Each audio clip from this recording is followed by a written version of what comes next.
Okay.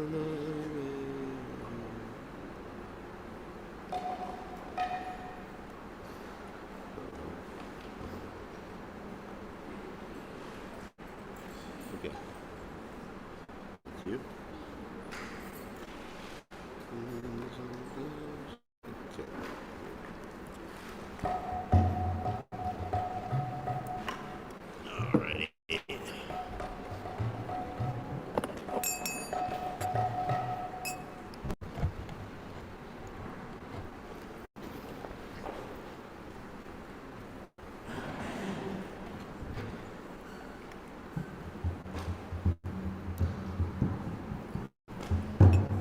Alrighty. Jaya Jaya Radha Madhuva Kunjabi Bharati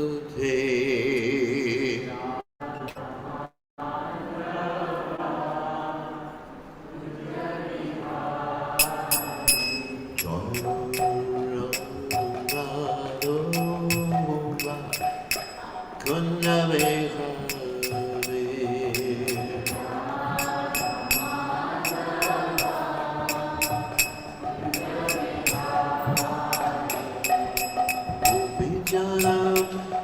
Baba,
Paramahansa Paramacharya, also Teta, Sadashi Shimad, His Divine Grace, Abhaya Chalanada Bhaktivedanta Goswami, Srila Prabhupada Ki Jai, ISKCON Founder Acharya Srila Prabhupada Ki Jai, Anandakoti Vaishnava Vrinda Ki Jai, Namacharya Srila Haridas Thakur Ki Jai, Prem Se Kaho Sri Krishna Chaitanya Prabhu Nityananda Shitweta Gadadha Shivasati Gaur Bhakta Vrinda Ki Jai, Shri Shri Radha Krishna Gopakavana Sai Kunda Radha Kunda Giri Govardhan Ki Jai, Vrindavan Ki Jai, Mathuradan Ki Jai, Jagannath Swami Ki Jai, Yamunamai Ki Jai, Shrimati Vilasa Devi Ki Jai, Samaveda Bhakta Vrinda Ki Jai, Gaur Premananda Hari Hari.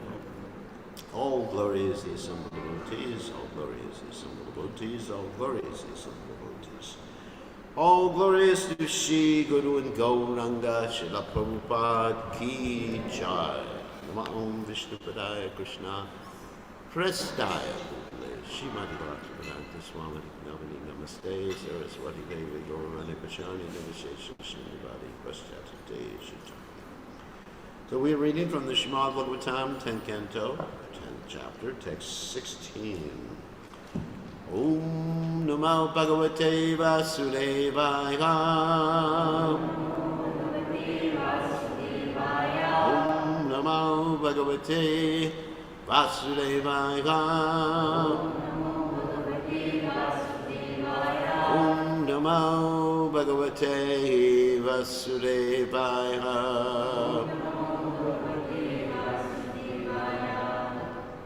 Nityam Shut Shama Dehasya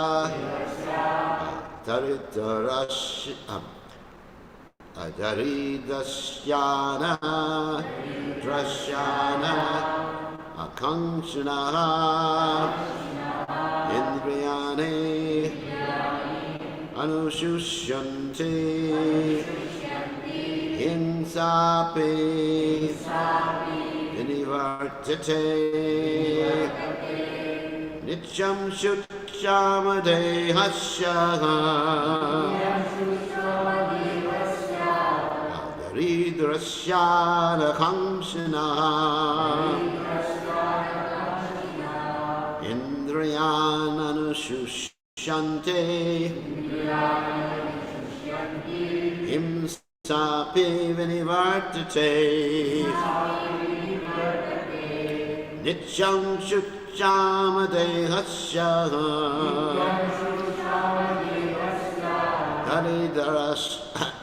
Daridrasyana Kamshana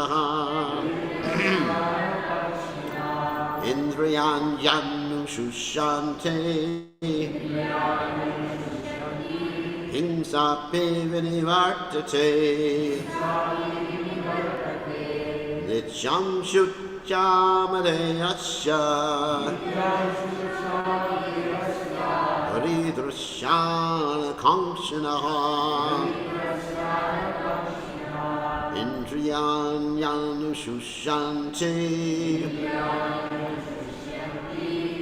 Hinsapi Vinivartate. Okay.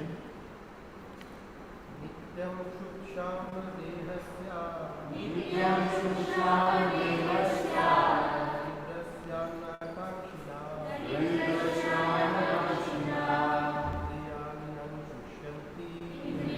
Indriyani Shushyanti Hinsapi Vinivartate Nityam Shushama Dehasya Daridrasyana Kamshana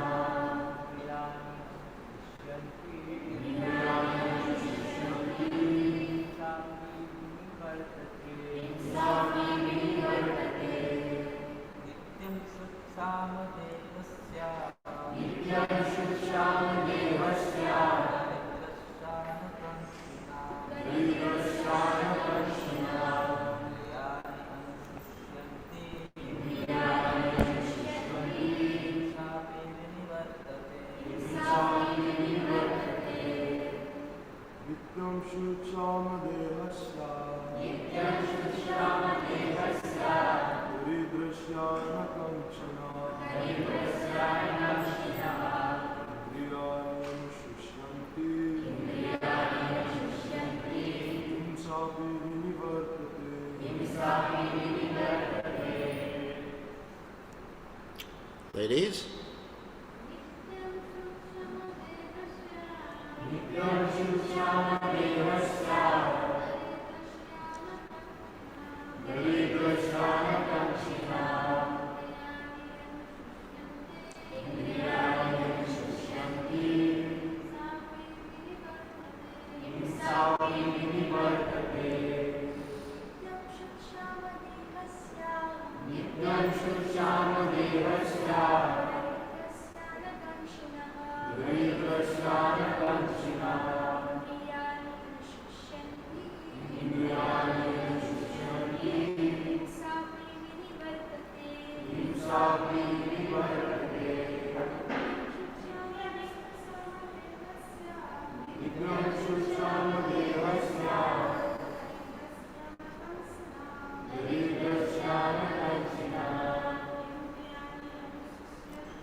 Okay.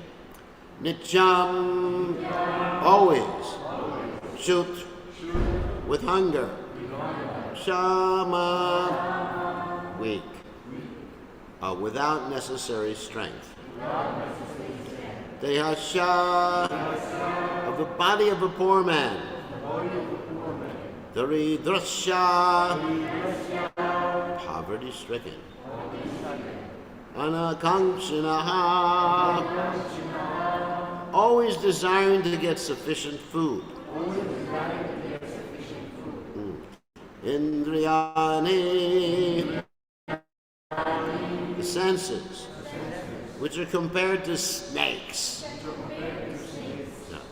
Anushushanti, gradually become weaker and weaker, with less potency. Hinsa api, the tendency to be envious of others. Vinivartate, reduces. Translation: always hungry, looking for sufficient food, a poverty-stricken man gradually becomes weaker and weaker. Having no extra potency, his senses are automatically pacified. A poverty-stricken man, therefore, is unable to perform harmful, envious activities. In other words, such a man automatically gains the results of austerities and penances adopted voluntarily by saintly persons. So, purport by His Divine Grace, Srila Prabhupada Ki Jai. So please, nobody get upset with Prabhupada's first statement here. According to the opinion of experienced medical practitioners, diabetes is a result of voracious eating. Welcome to Fiji. What's the most common disease here? Diabetes, right? And tuberculosis is the disease of undereating. Not many people have tuberculosis here. So we don't worry about that in Fiji. We should desire neither to be diabetic nor to be tubercular. Yavad artha prayojanam. We should eat frugally. Everybody understands the word frugally? And keep the body fit for advancing in Krishna consciousness, as recommended elsewhere in Srimad Bhagavatam 1.2.10. Kamasya nandriya pritir labbo jiveta yavata jivasya tattva gigyasya dharto yash.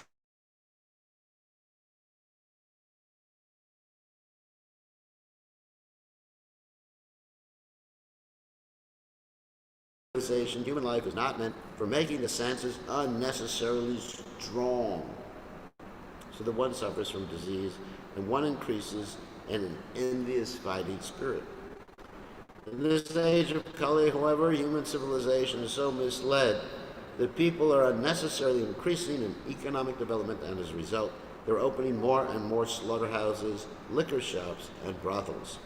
In this way, the whole civilization is being spoiled. So, nityam chutchama devasya vidrasyana kanchanaha indriyanyanu shoshanti hingsape vinivartate. So, Om Gana Timiranda Shah Garanjana Shlakaya Jakshuram Nidhitam Yena Tasmai Shigare Namaha. So I think everybody here is familiar with a verse from the Upadeshamrita. Anyone know the verse? Vacho Vegam. What's the rest? Vacho Vegam? Nobody knows. Vacho Vegam. Manasa Krota Vegam. Jiwa Vegam. Udurapashna Vegam. Right? So, it's an interesting verse. Anyway, so the it's very interesting. We have these pushings in this body. They come from the body. Vachu, like the words. You know, just we want to speak. The mouth is like uncontrollable. Vacho, vegam, it push. Vegam means to push. And then the mind is pushing. I need this. And then krota. And then especially udurapashna vegam. The tongue, the belly, and the jiva vegam. Sorry, left one out. Jiva vegam, udurapashna vegam. The tongue, the belly, and general. The Prabhupada describes in this Upadeshamrita, these are all in a straight line. So you eat, you have your belly full, and then there's sex desires there. So, and the tongue, by many of the acharyas, is described as the most difficult one to control. Just like you have this prasadam prayer. Oh Lord, this material body is a place of ignorance. And the senses are all networks of paths leading to death. You know the translation? No. Everybody says the prayer, but they have absolutely no idea what it means. Isn't it? Krishna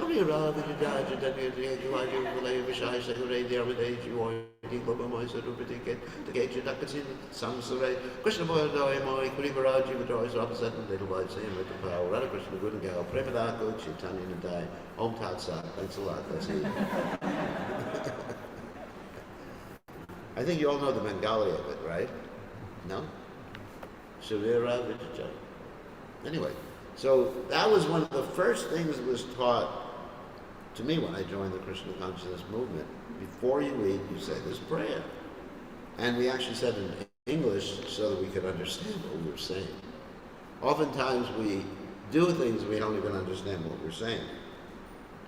Like we have our pranam mantras that we say, we bow down, and we try to say them as quickly as possible so we can get up and do our real business. But actually, when I say the pranam mantras, I'm thinking, Ma Om Vishnu Padaya. I offer my respectful obeisances unto the inmost servant of Krishna, who has taken shelter at Krishna's lotus feet. Krishna Vistara Bhutale in this earth. And then Namaste Saraswati. I offer my obeisances to the disciple of Bhaktisiddhanta Saraswati, Bhakti Namaste Saraswati, Devi Gauravani, who is preaching Gauravani Pracharini, the message, or the preaching of Gaura. Gaura, of course, is Lord Chaitanya, Gauravani Pracharini. Nirvashesha Shunyavadi, that means a person who doesn't avoid voidism in the Western world. Paschatya Deja Tarni. So oftentimes we don't think about these. So anyway, getting back to the prasadam prayer. So this material, oh Lord, this material body is a place of ignorance. I mean, that's enough to ruin your day. Especially for you ladies who want to decorate yourselves in the morning when you look in the mirror on the wall. Who's the most attractive one of all? Right? you say, place of ignorance? No, it's not a place of ignorance. It's kind of nice. It's young, it's attractive. And let me put some nail polish on the place of ignorance. So anyway, let me comb the hair on it. Even men, of course, are doing that too. Sometimes I come back after a long time to see my disciples, and they have longer, nice hair on them, and some of them have beards.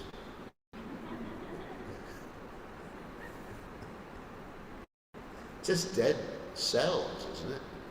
Isn't hair just dead cells? Am I right or wrong? Is it alive? No, I mean, inside it's alive. It's producing all these dead cells that come out of the body. So, there's decorations on the dead body. Sorry about this, ladies. So, anyway, so here avidya. Avidya means ignorance. Sharira means body. Jithendriya tekala.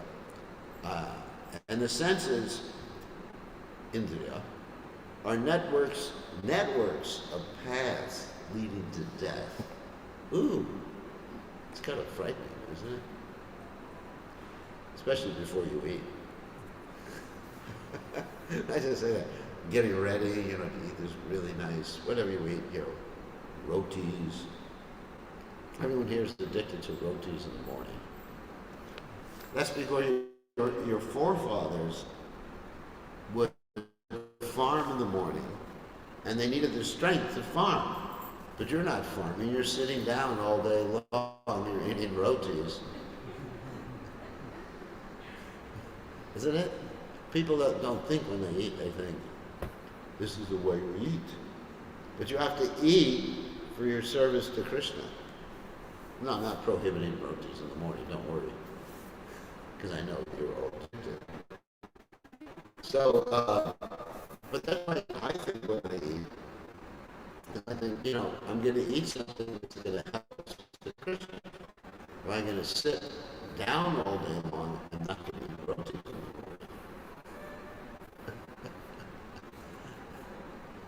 So no wonder everyone's getting sick. They would eat rotis in the morning. Or whatever, have it. I'm looking, sometimes I'm eating fruits in the morning and looking at everybody else. Oh my God. It's no wonder that in Fiji the average life expectancy is 27 years old. I mean, I'm exaggerating. It's low. It's actually one of the lowest in the world. Because you're supposed to eat, like Prabhupada said, if you can work like an elephant, you can eat like an elephant. That's fine. So you go out there and work all day long. Like a tradition, like I said, many of your forefathers were out there in the fields. And so that's fine, you can eat 100 rotis because you're working hard. And then it's healthy. You get strength, healthy. So with eating, one should be thinking of service, not the tongue. Because the tongue will be attracted to so many things that may not be helpful to your health. I mean, of course, in the beginning of Krishna consciousness, when one first comes, we tell them, eat up into your, the top of your head. And because, it's necessary to get rid of all the bad stuff that's in your body. I remember when I first joined the movement, I ate a lot, and I was in pain after I ate. I would have to lie on the side and go, I overdosed of prasada, but it was good. And then, of course, there were so much spices in the food at that time, a lot of chili peppers, that we got sick. You had to end up in the bathroom a lot. And the devotees would say to me, you're really getting purified. It's a standard thing the devotees say. Whenever you get sick, or when a devotee yells at you, it's purification. So we had a lot of purification. So, Sarira Vijaya. Anyway, giving a purport on this. So the senses are networks of paths leading to death. Why is that? Because Yanendriya Pritiya Pradoti Prasadamanye Nunam pramata kudute vikarma. This is described by Lord Rishabhadev in the Bhagavatam. Nunam kudute vikarma. Yad indriya pritya apranoti. Our senses are very dear to us, right? And I'm not talking about the spiritual senses, the material senses. Spiritual senses are great, they're cool. You know, look at a picture of Krishna, use your eyes for looking at a picture of Krishna, use your nose for smelling a flower offered to Krishna, and tongue for eating prasada, but not too much. I mean, the spiritual senses are fantastic. I mean, if I didn't have eyes, I couldn't see the beautiful form of the deities. You know, so it's very important. Or ears, I couldn't hear Krishna Katha. And then what would my life be like? So, Yarendriya Priti Apranoti, Lord Shabda says, Nunam Kamate Kudute Vikarma. Then one performs vikarmic activities. Because the senses ultimately can lead you to do things that are vikarmic means you get bad karma for them. And we may not be aware of the bad karma, but the bad karma is lying there ready to pounce on you. You know, the effects are lying there in the background. They're not yet mature, isn't it? You read Nectar Devotion. There's karma that's mature. What is karma that's mature means you're ugly. That's okay.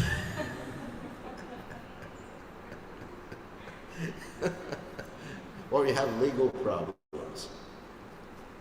Or, you know, you don't have any friends. That's mature karma. That you can understand. You know, oh, it's bad karma. I have bad karma. You know, whatever. But there's immature karma, which has not yet come out, and you don't know what's lying there in the background. You know, it's just like like a bad dream. That there's some demon hiding behind the sheet or something like that. And that's the bad part. Anyway, sorry about being so heavy. So, Chirabhijda Jitenjia Tekala, Geofula Vishaya Shalari, you are. So of all the senses, the tongue is the most voracious and uncontrollable. But then there's hope at the end of the Prasadam prayer. It's not all bad. You know, read the first part. This material body is a place of ignorance, and that senses are all networks of leading to death. And then of all the senses, the tongue is the most voracious and uncontrollable. This Krishna is too much for me. And then, but the last part is nice. But you, Lord Krishna, are so kind. You've given us this prasadam, Bhagavad prasadam, to help us control the senses. And in love, call out for Lord Chaitanya and Lord Nityananda to please help us. So anyway, so you get depressed in the beginning, but then there's hope at the end, the prasadam prayer. So that's my analysis of the prasadam prayer. So, anyway, so if, as stated here, if one is poverty-stricken, the senses are more or less under control. But that's not the solution. That's only temporary arrangement. Because you have, getting back to karma again, you have this thing called Papa Bija. That doesn't mean your father, whose name is Bija. Papa Bija. That means, basically it means you have this desires, all these desires, but they're just not, you're not able to execute, you're not aware of them. I mean, just like you have, all right, let's talk about a cute little baby who later on will become a lusty demon when he gets older. He's so cute, adorable. Let's say Raman, for example. I'm sure when Raman was born, he was cute. I mean, you would hold him just like you hold the babies now. And wasn't that a cute little baby? Oh, coochie coochie coo.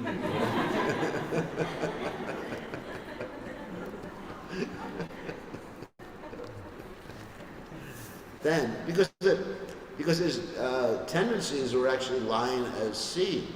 they weren't manifest yet. Then he grows up. Oh my God. Little baby Robins become a demon. But he had the tendencies all along. Why? Because his mother was such a great devotee, Kekasi. No, she was a Rakshasi. She was actually sent to lure Vishravas, right? So they would have a kid, who Vishravas was a good Brahmin. He was the father of Kuvera. And if you have to be a father, it's good to be a father of a rich guy like Kuvera. So he was the father of Kuvera, and by his Brahmin wife. But when Kekashi came being sent by the demons, he just succumbed. She just came to him.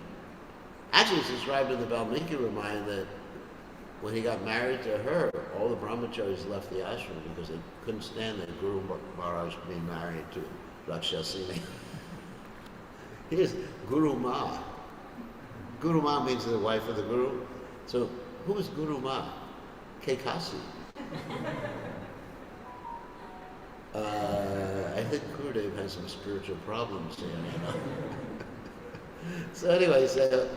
So because the son takes after the mother, the daughter takes after the father generally. So, and also he had Brahminical tejas, power.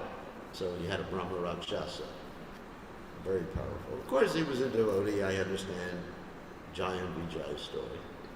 But in any case, and then as he developed, his demoniac tendencies came out. So it's like that with the Papa Bij, the seed of desire. Right now, I've seen that too sometimes. Here in Fiji, someone's a really nice devotee. And this doesn't happen all the time. And then they migrate and they become very rich. And all of a sudden, Hare Krishna, what was that? It's something I did when I was a kid.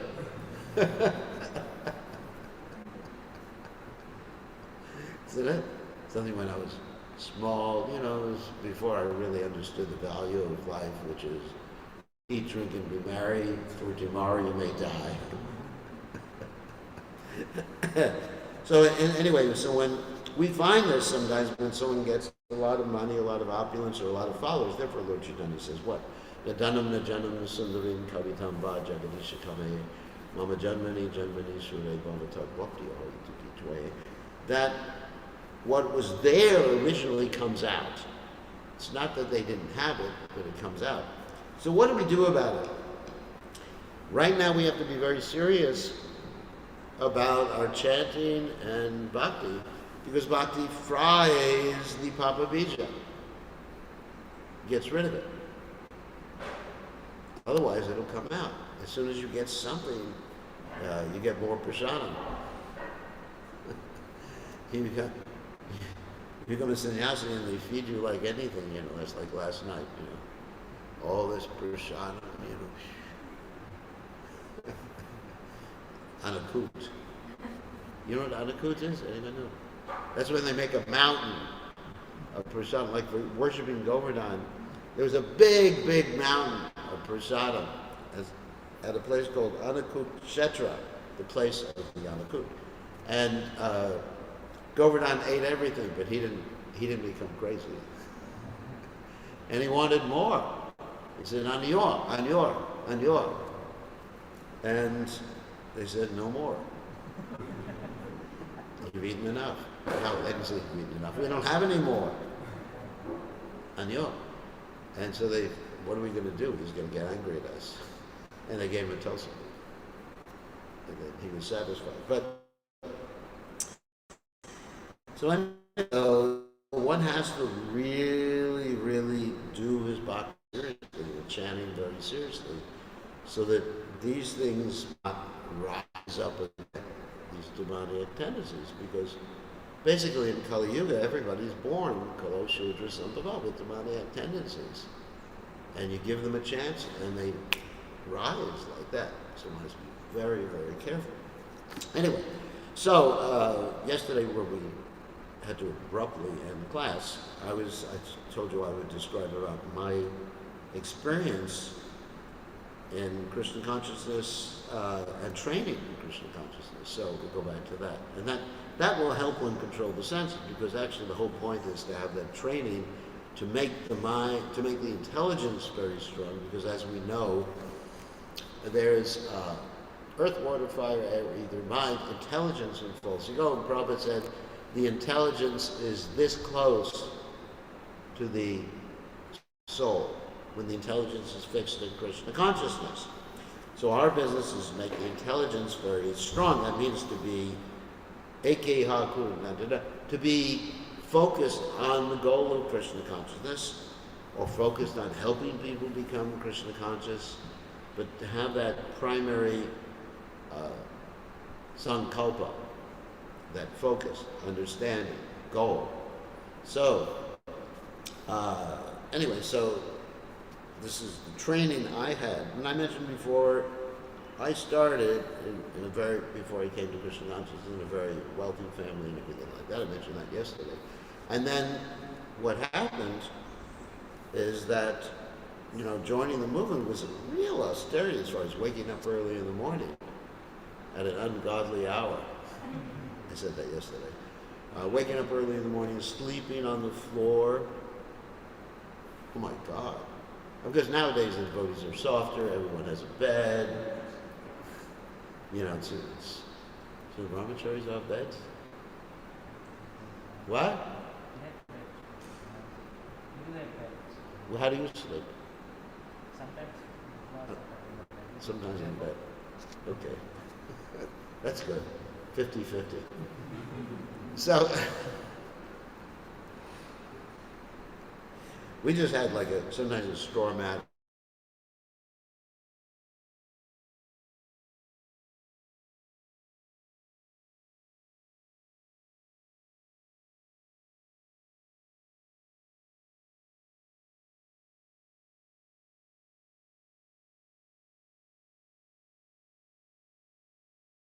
Had to fit in there. All your saris. Of course, I didn't wear saris, but anyway, so all your saris or all your dhotis, and as I mentioned yesterday, we had to share clothes with everybody. And here I was coming from that situation where, so much clothes, cars, everything. Oh, another thing that happened was very interesting. I joined the movement, and I had a sports car, really nice. I'm very proud of the sports car. The first day, when I lent it to a devotee, smashed.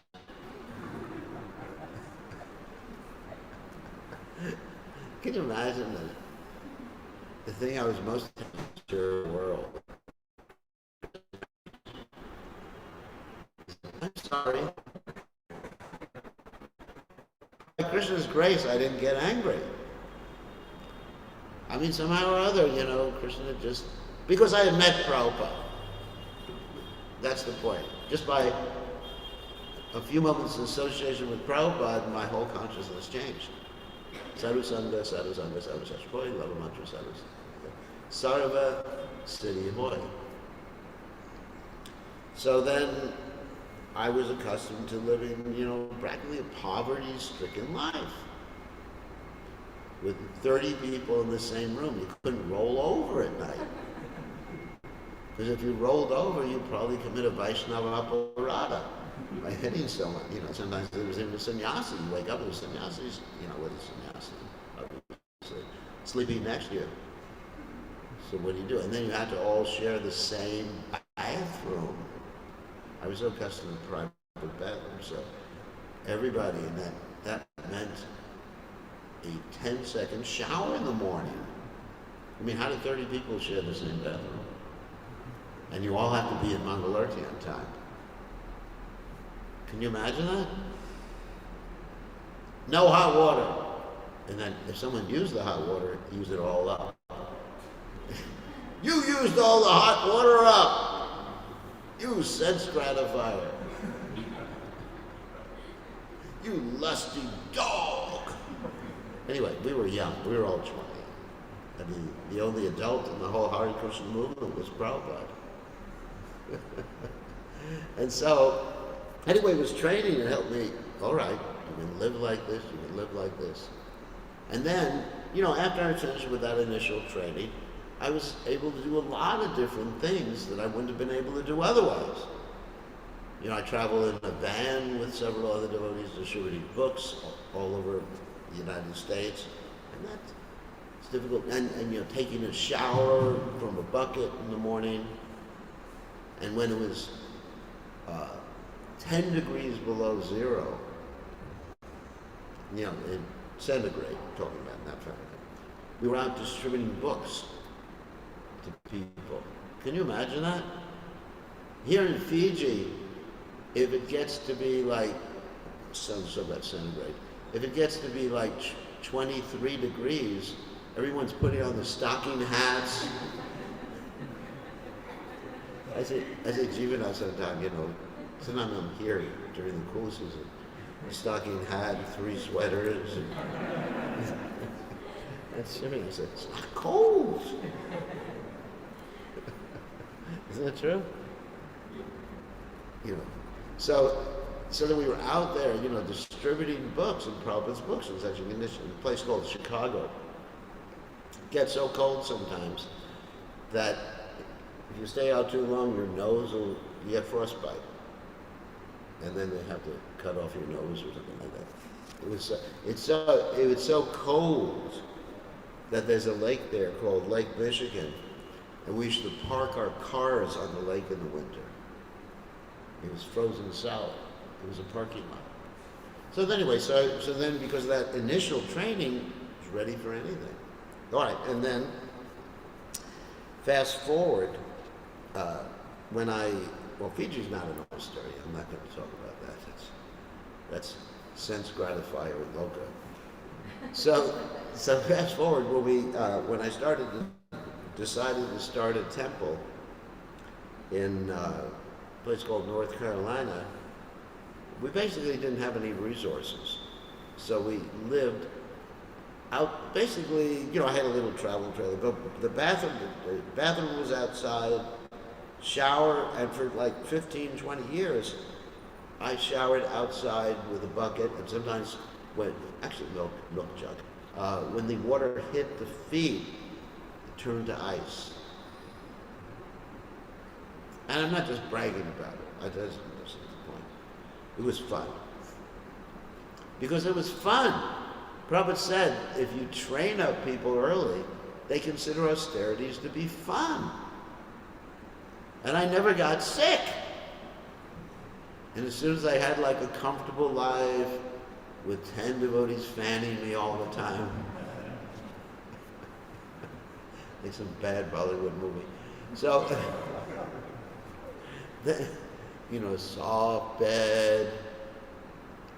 Disciples buy me this big, soft bed.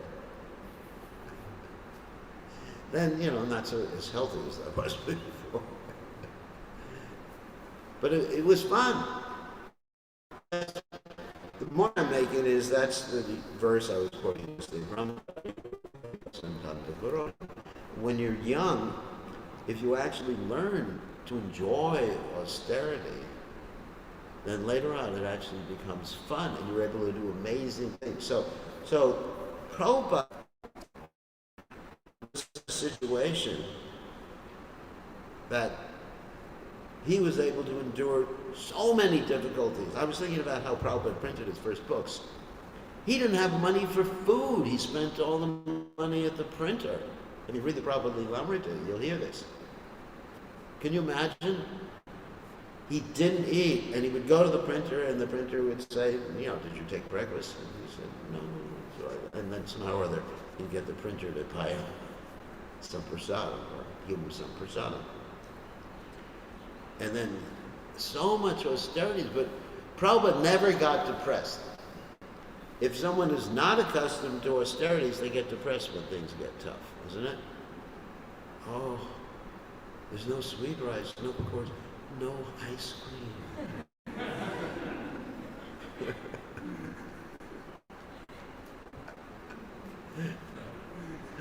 No. What else? Anyway, just, you get depressed. But so this sort of training. Anyway, so Prabhupada never got depressed. He was always very enthusiastic. Dealing with us when Prabhupada first came to America, he had to clean up after everybody. Took a very humble position. He had to roll rotis for everybody, because they all wanted rotis then too. And so it really helps Krishna consciousness. And then, when you're put in a difficult situation, when it comes the time of death or you're very sick, you'll be able to tolerate. Because the whole point, vacho vegam, manasakroda vegam, the whole point is to tolerate. Yes, the body is going to push you in different ways, but the mind and the intelligence has to be very strong, so you can tolerate the pushings and not get into it. That's a really important point to understand. It's not that when you become a devotee or we go advanced in Krishna consciousness that you're not hungry anymore or don't want to eat the same things anymore. I mean, when I was in semi-devotee, I would sometimes eat 1/2 gallon of ice cream at once. And I still want to do it.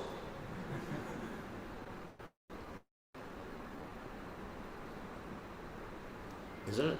But because I'm able to control, then it doesn't bother me. I still want to do it. And everybody knows when I first came to Fiji, everybody cooked things with cheese for me. There's so much cheese, everything, the rice with the cheese, the paneer, and the halva with the paneer, and the potatoes with the paneer, and the paneer with the paneer. But then one day, I saw my Ayurvedic doctor. He says, "You got to give this up." And I said, "I'd rather die." But then I was thinking. Actually, I was having some health challenges. I was thinking, what is the purpose of my life to serve Krishna? And then I was able to change because I was focused on purpose. What is the purpose? So if I can leave you with anything, that's the point. Focus on your purpose. I'm not criticizing people who eat this or that. But, what is your purpose? And then your senses and mind will come into line in that way, automatically.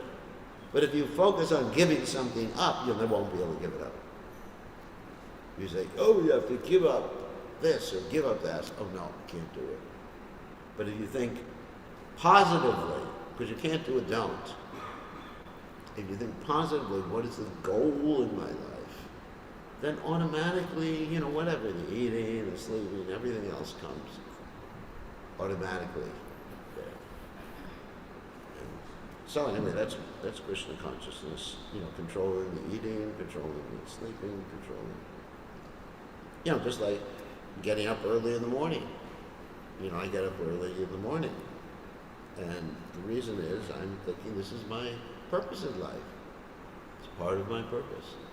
And it's no trouble. When I first joined the movement, it was trouble. Getting up early was just like hell. Isn't it? Oh my God. Can't I sleep another 5 hours or something? A comfortable bed, pull the sheets over your head. I mean, when I was young, also it was so comfortable that some days my mother would serve me breakfast in the bed. How muchi. We had a special table that would fit under the bed, be over the bed. Anyone see these tables? It's like in the hospital. Same thing in the hospital. So it's such a comfortable life, isn't it? Under the table, under the bed. And just sit there, you roll over, rotis. No washing hands, no nothing. So, but now, because I understand what's good for me and what's good for helping others, it's quite easy. Everything's easy. So that's the point. You have this basic training, you focus on your goal, and Krishna consciousness becomes very, very easy. It's not a problem. It's the easiest thing I've ever done in my life, isn't it? And it's happy. Not only it's easy, it's blissful. I wouldn't want to do anything else. It's miserable, isn't it? Waking up late in the morning, ooh. It's like being a slug. So, any questions or comments? Uh-oh. Okay, questions, comments, arguments, problems? Don't worry, I'm not prescribing diets for any of you. Uh-oh. Depends on who's doing the RT, but they'll be submissive. Okay, questions? Yeah. Hare Krishna Guru Maharaj. My question was related how can we get fixed in our sadhana? I already described that. By having the goal, knowing what you want in life. If you know what you want and you're focused on it, then automatically you will do what's required. Like if someone that wants to run in the Olympics, you all know what the Olympics is? No. No one knows what the Olympics are.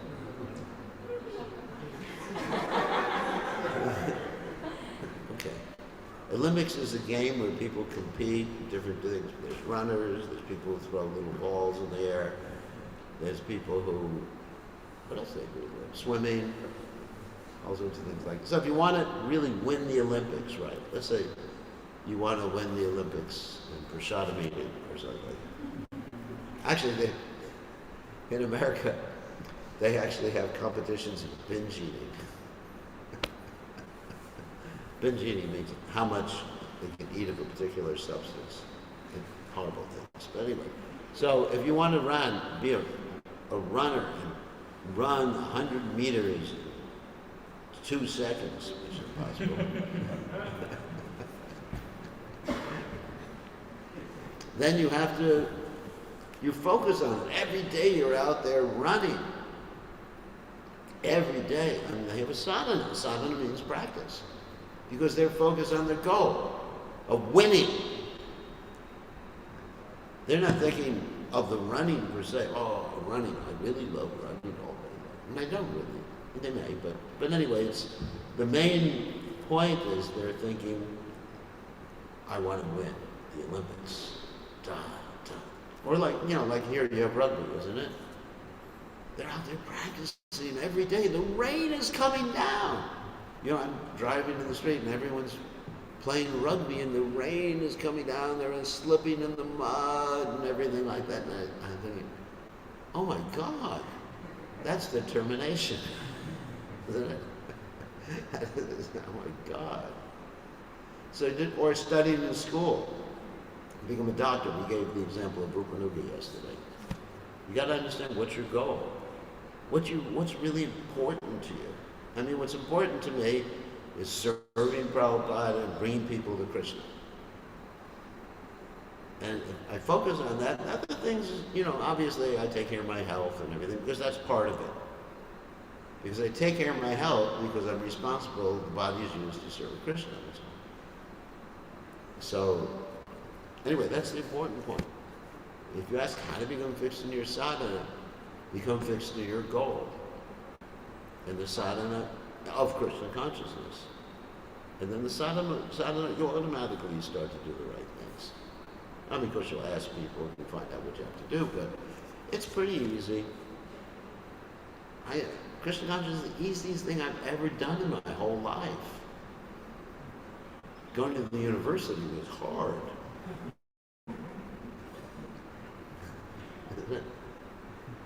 It was hard.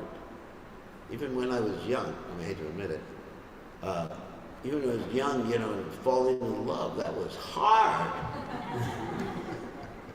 Having your heart broken was hard. But before Krishna consciousness. But But you know, it's just this is the easiest thing I could imagine. It's like going skiing, going down the hill. Of course, none of you would know what I'm talking about. It's just like enjoying life. So anyway, so what's the question? So Maharaj, I had a question. You mentioned about beach in your lecture today, and I was wondering.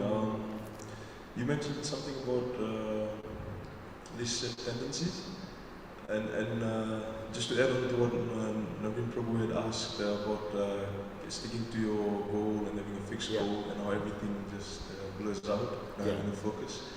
Maharaj, what about bad habits? Because sometimes bad habits are hard to break. Would you say? Well, it's the same thing. The goal. See, oftentimes people think about the what and the how, but not the why. Does everybody understand that?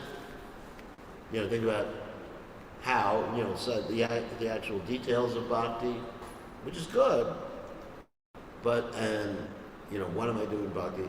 But they don't think, why am I doing it? You know, why am I getting up early? Why am I chanting? Why am I serving the devotees?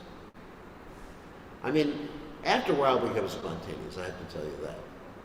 It's not, you know, you think of why, but then after a while you really enjoy it so much, then you come to a higher platform of bhakti. But in the beginning you think of why, and the bad habits go away. I mean, it's really easy. You know, we're teaching the easiest thing in the world, isn't it?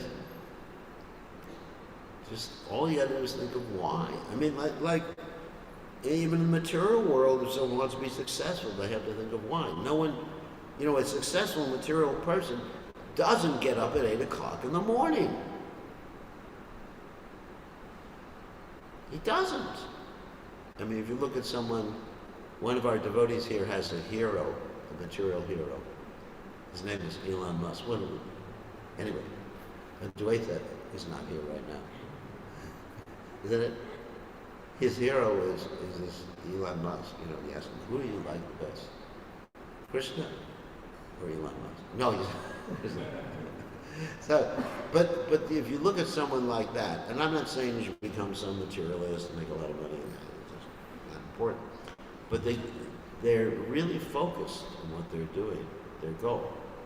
And so, you know, here's someone who's a billionaire, and he sometimes sleeps on the floor of his factory because he has his goal, you know, whatever, produce a lot of cars. I'm not saying it's a good goal. That's not my point.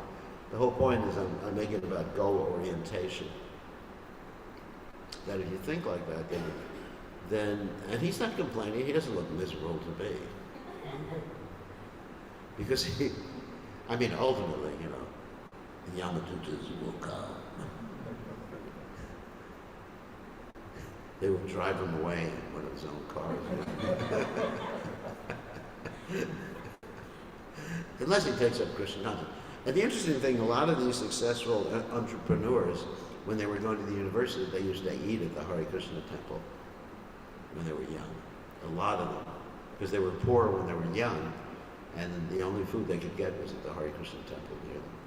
So, but I mean, that's the whole point. I mean, the habits, you realize, oh, this is not such a good habit, because you don't concentrate on the bad, you concentrate on the good, on the positive. And then automatically, you know, what is my goal? What is my identity? Also identity. That's connected with the goal. What is my identity? You know, I'm a servant of Prabhupada. That's my identity. You know, I was doing Guru Puja this morning and I was thinking, you know, that's my identity. I'm Prabhupada's servant. And that's my whole life. And then, yeah, things are just blissful. There's no confusion. No confusion. Anyway, it's easy. Someone will say, that's easy for you to say. Sometimes people do that with me. I said, no, it applies to everyone. I'm not anything special. Krishna says, Samoham sarvabhuteshu name dvesho stinapriha. He said, I'm equal to everybody. You know, sometimes we think, oh, Guru Maharaj has some special favorite disciples. You know, sometimes I'll even joke about that. I'll say, oh, you're my favorite disciple. But it's not like that. Everybody has the mercy. You just gotta take it up. And then just think, change your identity. I'm a servant of Krishna Guru. I'm a servant. My goal is to, like Prabhupada said, what would please him the most is bringing people to him, to Krishna's lotus feet. That's Prabhupada's favorite offering. I remember there was time with His Divine Grace Tamal Krishna Maharaj, when Tamal Krishna Maharaj was preaching in America, and Prabhupada wanted to bring him back to India. Some of you devotees will remember this, because Prabhupada had no good managers in India. It's interesting. And so, Tamal Krishna Maharaj was Prabhupada's best manager in the movement. And he came to America and he was ready. But Tamal Krishna Maharaj was pretty intelligent. He knew what Prabhupada had planned. So he brought in all these new devotees, and each and every one offered Prabhupada a flower. And Prabhupada said, no, you stay here. So, anyway, so we understand from this that this, and of course Krishna in the Gita says, no one is more dear to him than the person who teaches Bhagavad Gita, or brings others to Krishna consciousness.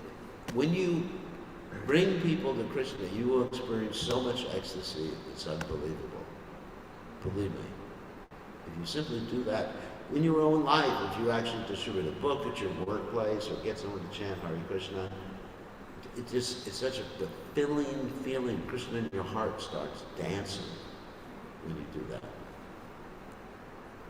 So, I think, well, fortunately we have some submissive pujari this morning. So, we have another question? Yes. Hare Krishna Guru Maharaj. In the sixth canto of Srimad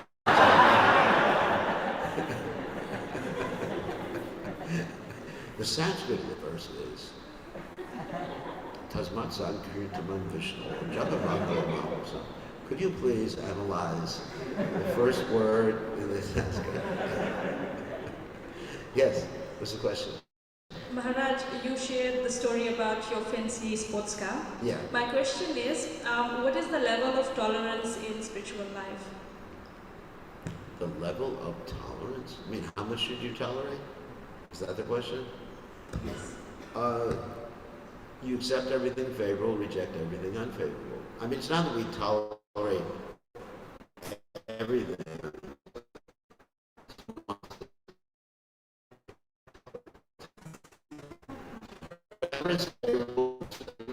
Yes, that's a level of tolerance. You think like that, that's a standard. Yeah, I mean, don't let someone smash your sports car. It's not a good idea. Just give it to me.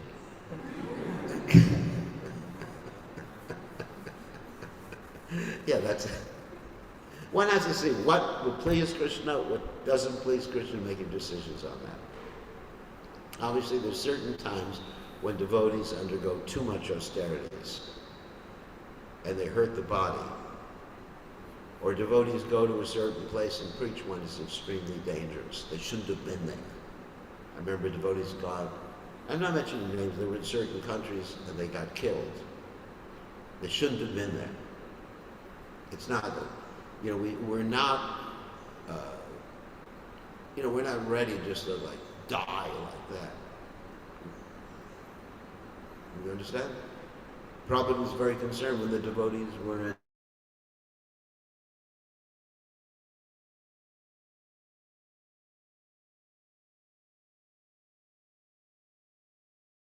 Prabhupada was pacing up and down until the devotees came. That was Brahmananda. And Prabhupada was very happy. No, so you don't need to go there. So, there's certain times, certain austerities.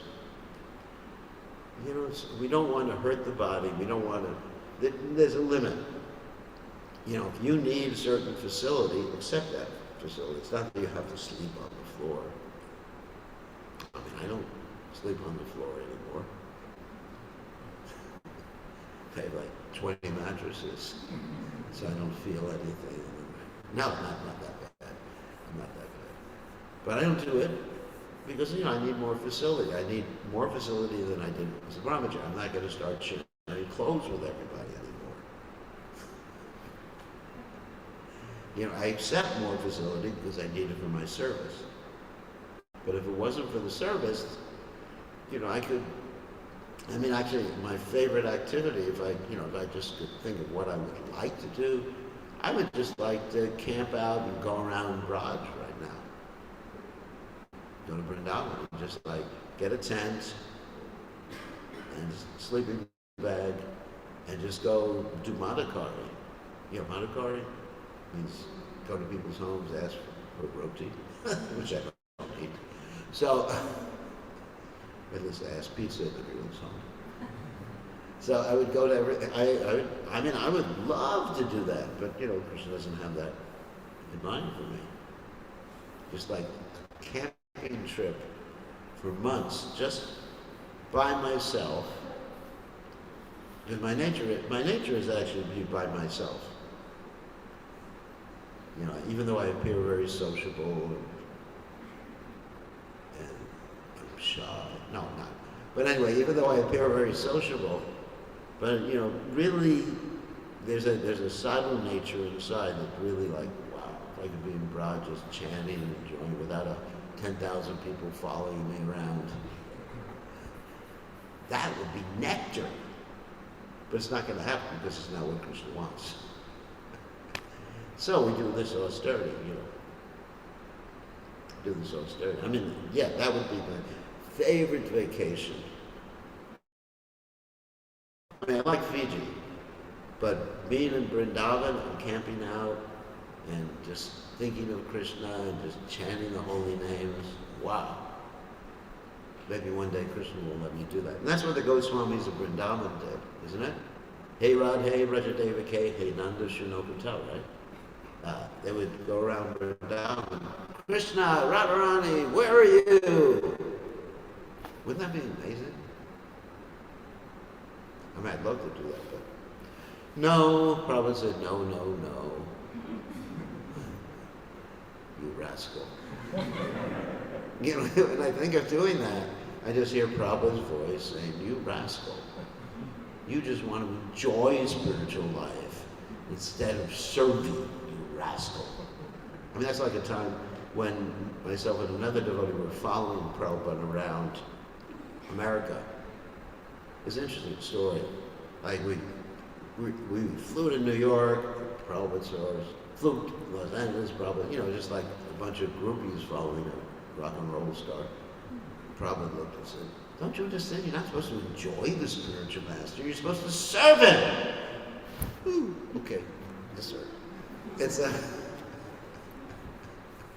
So we went out and preached, and the first devotee I met was a devotee who lives in Mayapur right now, Bhakti Vijayapurna Maharaj.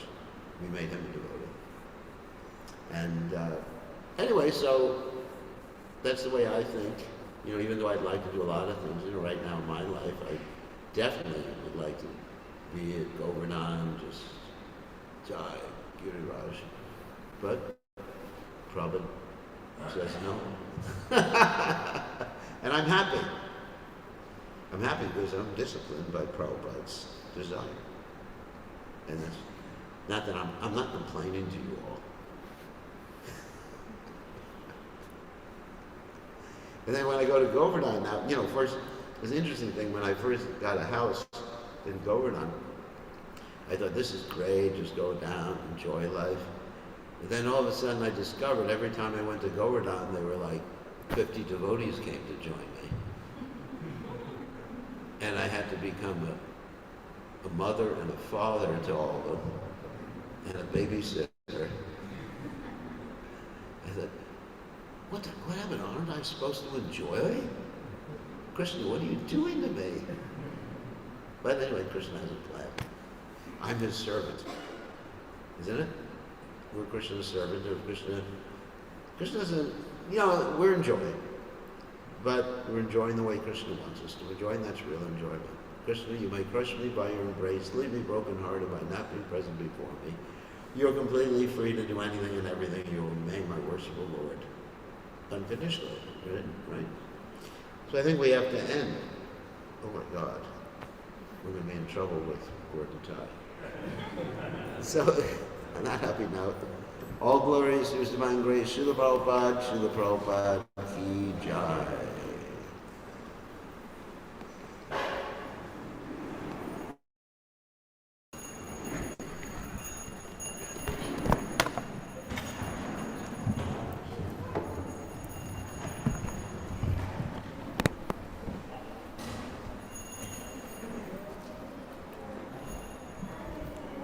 Jai!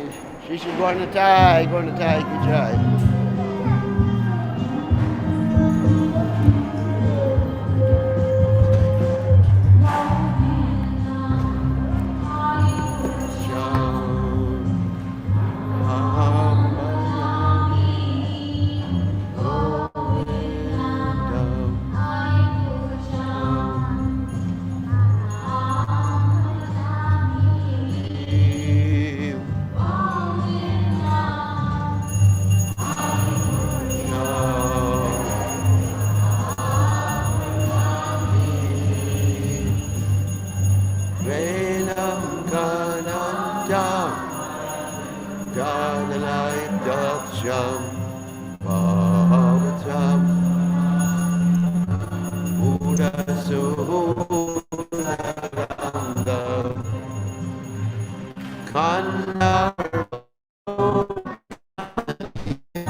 Angana Jimaya Jwala Vigrahaja Jai Ram Lakshman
Hare Krishna.